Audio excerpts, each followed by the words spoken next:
Pil som včera.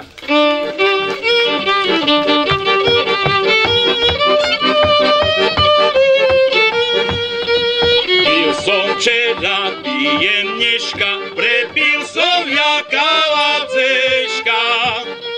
Co mi bude moja mac povedať, keď ja pôjdem kalab hľadať?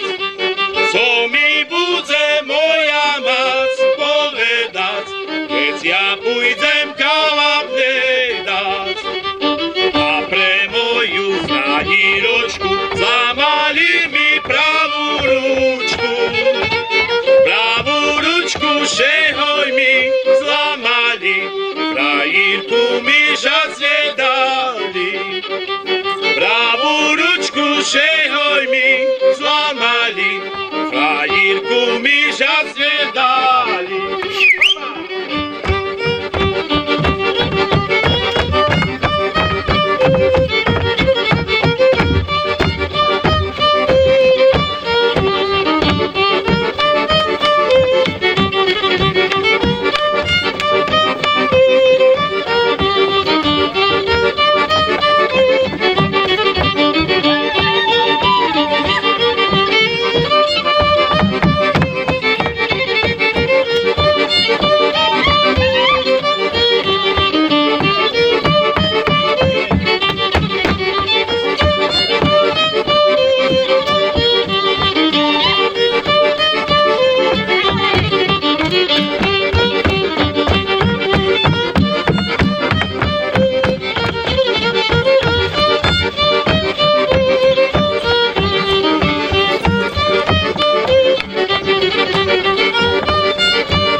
Vše bolo vešelo, ale ona zo Zemplínčanoch neznám, či znáte, cože hutorí. Tak ja vám teraz takú pripovidku povím, že všetkých Zemplínčanoch taká pravda ceší, že náš kraj na Švece už všetkým bol perší.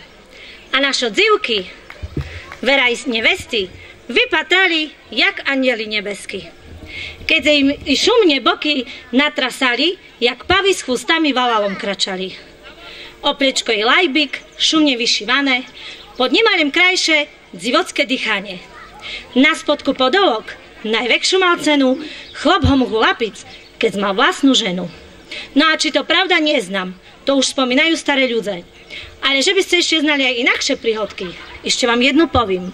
Cože ona u nás hutorí o bakaľárovi, Ďuri Bakaľár. My takoho aj u súbore máme, dneška tu do nás s nami neprišol, bo by še hanbil, co ja o ním teraz povím. Že išiel starý bakaľár z Jurmarku a za štranžok cáhal jednu krávku. A to tá krávka taká slabá bola, že od slabosti na dráže spadnula. Aj štranžok urvala, keď ju chceli rezať, ucekla zvalala. Ale keby še našol taký medživa má, co zná dobre behať, s dlhýma nohama, že by ju zdohonil, bola by na poprigaš. No a keď všetci nebačí, hutor ty, keď lepší znáš. Zrovnaj, Bože, zrovnaj.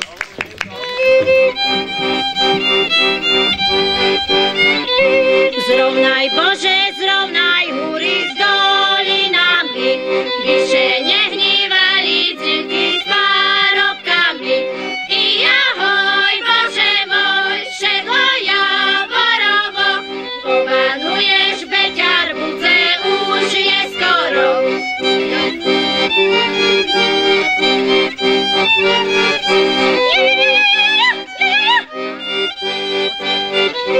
A ešte